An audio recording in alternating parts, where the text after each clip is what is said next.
North Shire voters streamed to the polls on Tuesday, August 11th, for Vermont's state primary election. While there was an enormous increase in the number of ballots mailed in or voters casting theirs as absentee ballots due to the ongoing COVID-19 pandemic, there was also a steady number of voters doing it the traditional way, in person, even if in some cases that meant staying in your car for drive-by voting. That was the case in Manchester, where voting was moved to the town's recreation park, and voters made 3 stops to complete a loop. Election official Cindy Kilburn explained. And check in, stop their vehicles right here, remain in the vehicle, give us your name, we check you in, then you move ahead to pick up your ballots from the next stop, and you stay in your car to vote, and we have a ballot box on the far side where they deposit their ballots before exiting the parking lot. Very smoothly, and it's worked well. The weather's very much cooperated, and we're hoping we're back indoors in November. Town Clerk Anita Sheldon and Assistant Town Clerk Laura Strieber filled us in on how it was going. Yesterday when we closed, we had about 960 absentee ballots returned to our office, which is a significant amount considering we usually have about 100 to 150 absentees and between 700 and 900 for primary election in total. So we'll put the ender card through as soon as the last voter comes through, and then that's when we'll start looking for voter intent, and we'll look at every ballot as we usually do. That process has not changed through the Secretary of State's office, and we plan on doing the same thing that we usually do. Yeah. We are planning for some write-ins, but I have not heard of many write-in races, so it should be a reasonable night. I've had a couple of people who have had to stop, and they've been really great at taking direction. If they have to pull in for a matter that's going to take a little bit longer, then they're very considerate on not holding other people up, and they're listening really well and working together to make this a success. Meanwhile, up in Dorset, voting migrated from the Dorset School to the town offices in East Dorset, where voters could also vote from their vehicles, or on horseback, as one voter did, or on bicycle. Town Clerk Sandra Pinsino gave us her takeaway. Okay, so they come in the west driveway, they give their name, they get given their ballots and a pencil, and then they pull in and they park, they vote their ballots, and then as they exit, they deposit their unvoted ballots in the blue box and their voted ballot in the voting machine box. Absolutely, yes, we have all of our absentees processed. We had over 400 absentees, and those are all processed already, and we've had another close to 100 people come through the drive-through, so it's going well. In Arlington, in-person voting was moved to the American Legion Hall, where voters entered on one side and left on the other. Jerry Woodard was there helping out and keeping all the voting booths sanitized. The new Mr. Clinton, the look of the new Mr. Clinton. Here he is, right here in Arlington, Vermont. Go to the booth, vote the one you want to vote on, and then your use marker will go back. Now it's ready for the next vote.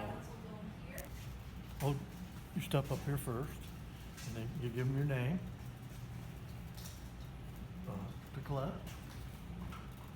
Pick up your 3 ballots, Democrat, Republican, and Independent.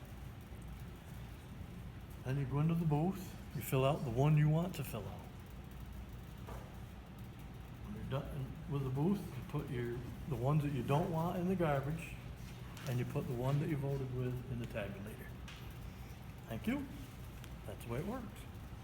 In terms of the outcome in local races, the most widely watched one was in the Democratic primary for the state representative district that includes Manchester, Arlington, Sandgate, and part of Sunderland, which featured a 3-way race between incumbent Representative Kathleen James, Seth Bongartz, a former legislator who ran jointly with James, and newcomer Jamie Dufour.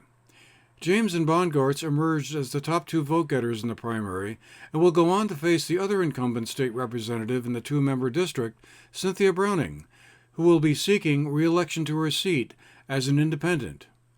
We had the chance to speak with both Representative James and Seth Bongartz the morning after the election. I mean, I would like to think that the results in our race were in part due to the hard work that I've put in over in my first term.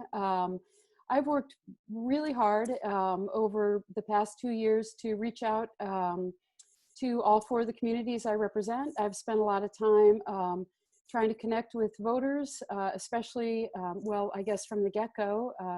Spent a lot of time sending out emails, holding coffee hours, reaching out to constituents proactively, and also responding to constituents whenever they had a concern. Worked very hard during the COVID crisis to help people with unemployment, to make sure businesses, schools, and communities knew about all the grants and assistance that was available to them. And so I feel that I've worked hard to be a good rep, and I hope in some part that the vote total reflects that. So that was, I guess, gratifying to see that. And I hope that the vote total also represents some confidence in the team that Seth and I would represent going forward. So I'm excited. I'm excited about the general election. I think we're going to have some really good conversations about the economy in the general election. And I think everybody knows that the most urgent issue going forward in November is how we're going to help families, communities, and our businesses recover from COVID. That's what it's all about. It's going to be about how we can help our region recover and then reinvent itself and come out even stronger from COVID. And it's also very importantly going to be about leadership and who's the most effective team and who are the most effective leaders. It's the economy, it's recovery, and it's people. A lot of people are hurting through this. A lot of people have lost their jobs through no fault of their own.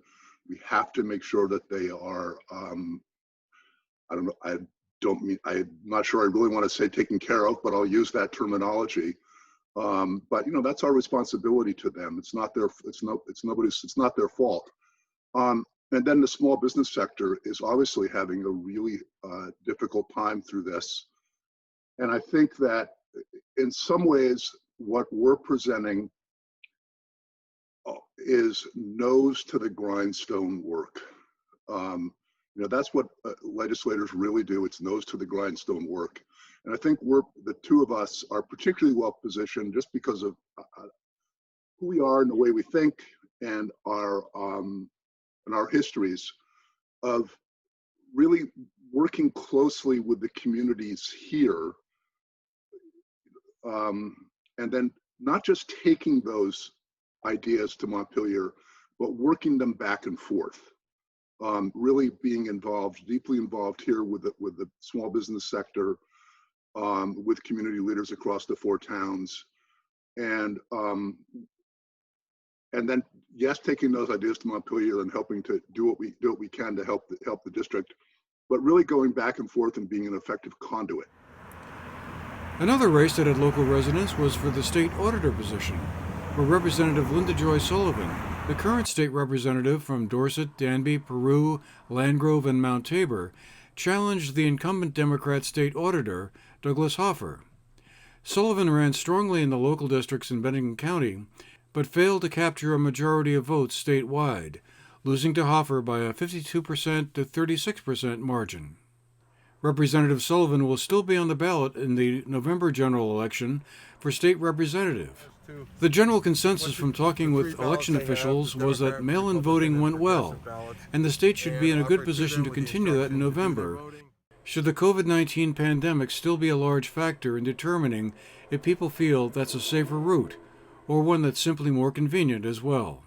Meanwhile, in the other statewide races, Governor Phil Scott won in the Republican primary, fending off challenger John Clark by a 72 to 22% margin.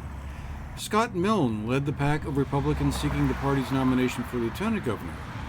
On the Democratic side, Lieutenant Governor David Zuckerman came out ahead of former Education Secretary Rebecca Holcomb. And in the widely watched lieutenant governor's race on the Democratic side, newcomer Molly Gray pulled off a victory over State Senator Tim Ashe, the Senate pro tem leader, in what would have been considered a major surprise at the start of the election cycle. It sets up an interesting series of races up and down the ballot in November. For the GNAT-TV News Project, I'm Andrew McKeever.